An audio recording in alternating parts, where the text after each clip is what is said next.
As you can probably tell, I am a huge fan of indie animation. Seeing the way creators choose to tell their own stories through every bit of creative freedom that they can afford is just so magical.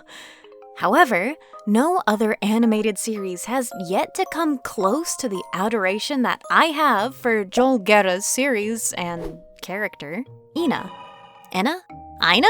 Aina? I'm saying Ina. From her striking character design to the sheer gender envy that she gives me, I just think Ina is so cool, and I could spend the whole day gushing about her and the world she comes from. The universe itself is truly a nostalgic blast from the past. Watching these videos gives me the feeling of what living inside of an early internet chat room would probably have been like. Though, with markedly fewer beheading videos. But to be honest, all of Joel G's animations are just baller. I followed him for his Undertale fan animation way back in the day, but from his alien cop adjacent series Hands Up to his one-off stories like Deadline, all of his animations are just so charming. Each story has such an intriguing hook and well-encapsulated world that leaves you with a fairly good understanding of their universe while still making you want more. Ina, however, is a little different. Each surreal character design and at times seemingly nonsensical story beat, combined with the bright visuals and animation style reminiscent of an old computer CD-ROM, are in no uncertain terms addictive.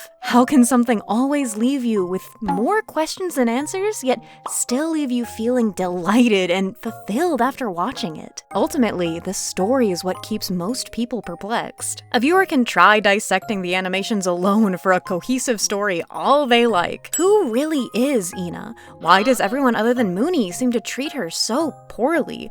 What is the history behind the Great Runus? The idea that you're simply not meant to understand never sat right with me. And though the animations and lore we can glean through Joel's wonderful ability to show instead of tell are able to keep my ADHD brain calm and make perfect sense in the moment, even I crave more knowledge about the universe as a whole. With the debut chapter of ENA Dream Barbecue, we finally have a little bit more information to work off of. But how does that relate to this video's title? Well, believe it or not, Dream Barbecue acts as a frame of reference for the animations that came before it. One that tells a more sinister and somber story than you may have expected.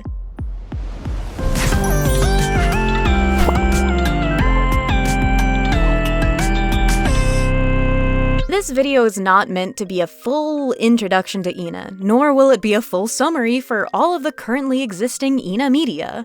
I fully recommend you go and watch the first 3 installments at the very least, and then come back to this video if you haven't already watched them. I'll wait right here for you. If, however, you've already finished those and are still confused, well then join the club that even my own stream chat seems to be in. Instead, this video is going to go over a specific set of interactions and details surrounding our darling ENA and her friend Mooney. Or, more specifically, what I believe to be the true lore behind the video Extinction Party as revealed through Dream Barbecue. To contradict myself and offer a very quick refresher, in Extinction Party, ENA enters a building with very distinct wallpaper that I implore you to memorize, on a mission to find her friend Mooney. She's initially blocked from entry by a bouncer, a statue bust who seems to be stationed as an antivirus of some sort to the venue, but she is ultimately not deemed a threat and is allowed to pass without having to give the required blood sample. Blood is a recurring element within the ENA universe, as even within Dream Barbecue, we encounter something known as decorative blood. From what we see in Temptation Stairway, blood samples act as an identifier of someone's data or code, as opposed to being a literal bodily fluid. But I digress. After being directed further into the building, where this alleged party is happening, ENA climbs the final staircase to find Mooney within. After her initial excitement dies down, ENA presents Mooney with a gift. Herself. Mooney was the real gift all along. How cute. A heartwarming story like a Saturday morning cartoon. One of friendship and love. But something feels off.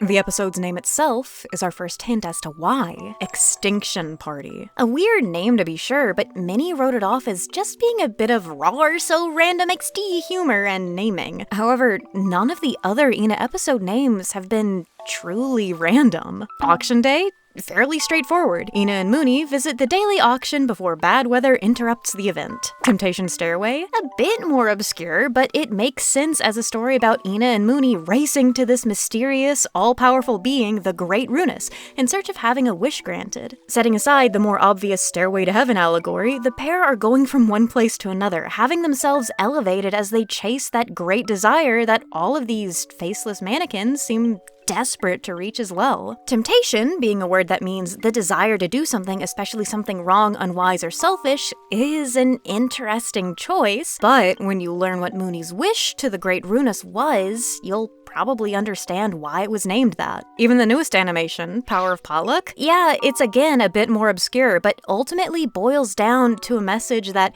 you can only get out of something what you yourself bring to the table, even when it comes to your own mental health. Extinction Party, however, seems to be the odd man out of the existing content. There are certainly a lot of people in the building, but it doesn't seem like much partying is going on. And with extinction, meaning for an entire population to be wiped out, not much more sense can be gleaned from the info that we have on hand with the overall wholesome overture of the episode. It does carry a message of friendship and cherishing your loved ones. But is that really all? Something interesting that you can find within this video has to do with the translations. See, the on-screen subtitles act as translations for when characters speak in a language other than English, or if they speak in a chiptune bitten babble. However, a lot of the time, that given translation is not actually factual to the words that are being spoken. This episode is especially guilty of doing that. When this character, ENA encounters, interestingly named Merci, shows up, the subtitles state that she is giving ENA directions and urging her further into the building. But in reality, her words are far more chilling.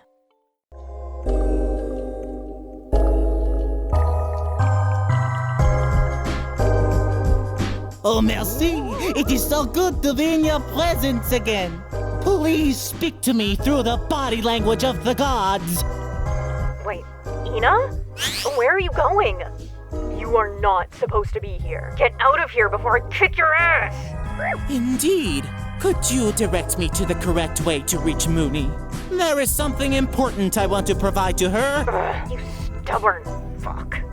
Just run away, and don't accept anything from people around here. Good.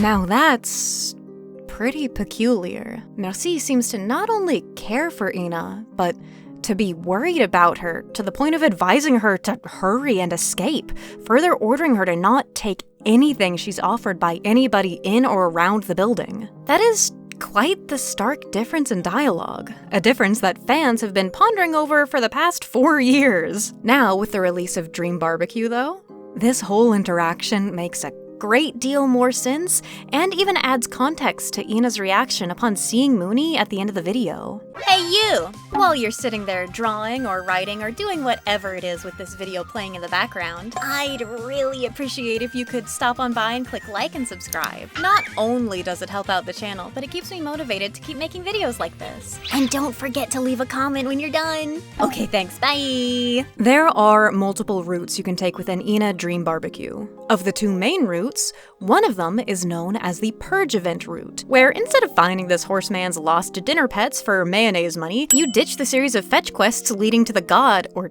genie, of the realm in favor of a party. To get to that party, however, we as ENA are first told by this cute little house guy that we need to rescue the taxi man whose head has been stolen and that his work is being prevented because of it. We're informed that the taxi man's head was likely stolen by one of the floating radio ghosts you can see throughout the map. Luckily, it's pretty easy to find and return to its owner. By rescuing the kidnapped taxi driver, you ensure that everyone can make it to the Purge event people keep talking about. But what is a Purge event? It's a confusing name, but one that players familiar with the game are likely to just go along with. ENA is a wacky and zany series, after all, And we even have the wholesome episode to look back on with a similar name. So surely there's nothing to worry about. What could possibly go wrong? Upon delivering us to the graveyard, the driver even wishes us to have a good time at the Extinction party. He quickly corrects his mistake, but keep a pin in that. The atmosphere is instantly pensive inside the graveyard, suffocating and stagnant with this ethereal music playing in the background. It really seems like the radio ghosts do not want us to go any further, because you hear the telltale sound of their voice before a building is dropped in the way of getting to the purge event. It seems like they also take the time to crush the taxi we were delivered to the graveyard in, preventing more people from being brought to this place. But if the atmosphere outside was bad, just wait until you get in line. The man who told us to come and find the taxi driver won't even leave his little digital house anymore. And everyone has this lachrymose air about them, a pensivity that's hard to explain, almost as if after they hear the words coming from their mouth, they have a moment of reflection on what they're about to do. From the outside, the purge event seems like a huge party at some exclusive club, when you enter by literally giving up a piece of yourself and drinking a strange concoction you get from the doorman. That uneasy feeling that started to set in as soon as you arrived at the graveyard this venue resides in only grows from here. The tatami-filled maze you find yourself in is populated by dozens of shadow figures and partygoers speaking in honestly concerning ways. Even the partygoers themselves seem to not understand the gravity of the situation as they ask ENA if they can try again if they lose. All while everyone continues telling you that you do not belong with them. At first, it may feel hurtful,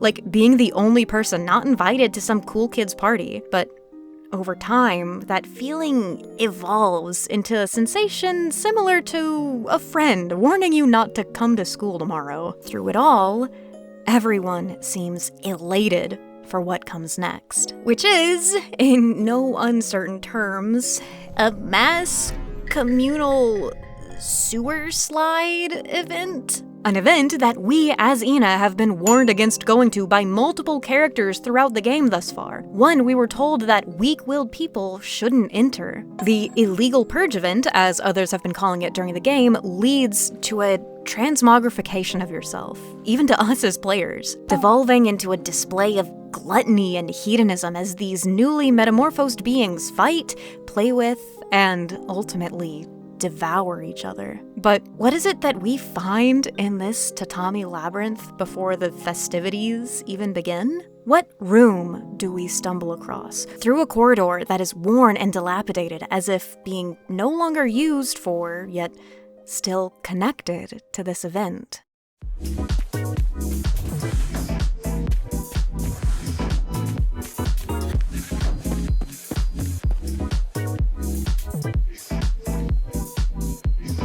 This place looks an awful lot like the iconic Extinction party wallpaper to me. The door closes before we can even try to enter it to explore further, but it's pretty clear visual storytelling.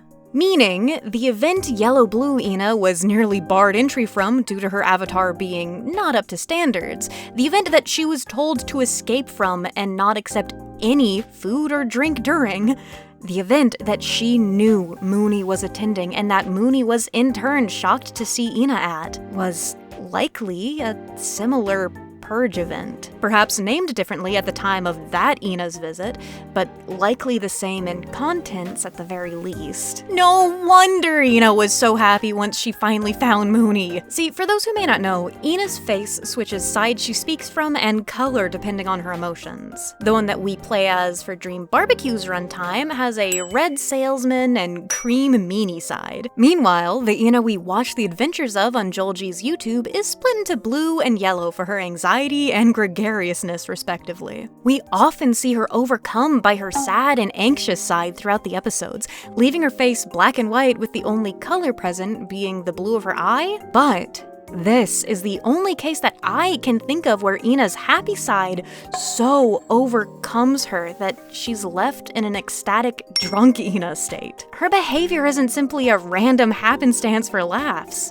it's likely the feeling of joy and relief at seeing her friend all right and, well, growing uncontainable. Maybe she's just so overwhelmed with happiness that she can't control herself. But why would Mooney, the outspoken and confident person that we know her to be, even be at an event like this? We see in Dream Barbecue that the majority of participants are those down on their luck, either due to being unable to find employment, having to live as an allegory for disability and chronic pain, and even those who mask their true selves so thoroughly that they become a puppeted caricature of someone that they believe others would prefer. It is entirely possible that Mooney falls into something close to the latter category. After all, we do learn in Temptation Stairway that even our headstrong and happy celestial body has her own insecurities. Even with such big talk of giving ENA a head start in the bet that she herself proposed, Mooney still made sure that she got to the Great Runas first to make her wish, even if that would mean paying off ENA's debts,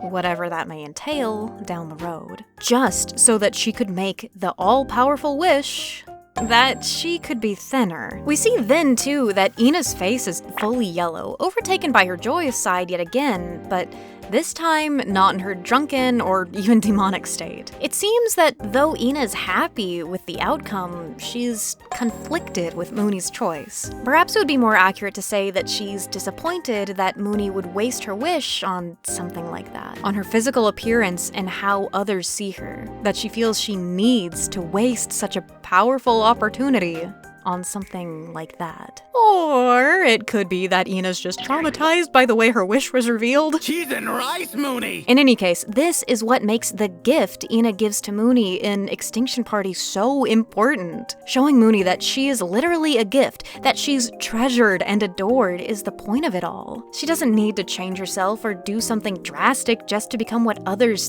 think or want. Alternatively, Mooney's reasoning for being there could simply be that she's fallen in with a bad crowd and succumbed to peer pressure. After all, we see later on that Mooney keeps her round, planet-like exterior as a shell that her thinner, quadrupedal body hides inside of. Maybe keeping up a specific unbothered appearance for others while wishing change for herself is more of an apt scenario. In Power of Potluck, named for an event where everyone is meant to bring something to the table for others to enjoy, we see Mooney bring ENA along to play an approximation of Ding Dong Ditch with a group of strange new faces. This shady crowd could have been the type to try and get Mooney into some trouble, like you see so many times in after-school specials on TV. Only, in place of goading her into drinking or smoking cigarettes, it may have been with the concept of death. The ENA franchise has such an interesting relationship with mental health and death in general. I mean, this entire chapter has going to the bathroom being a metaphor for death,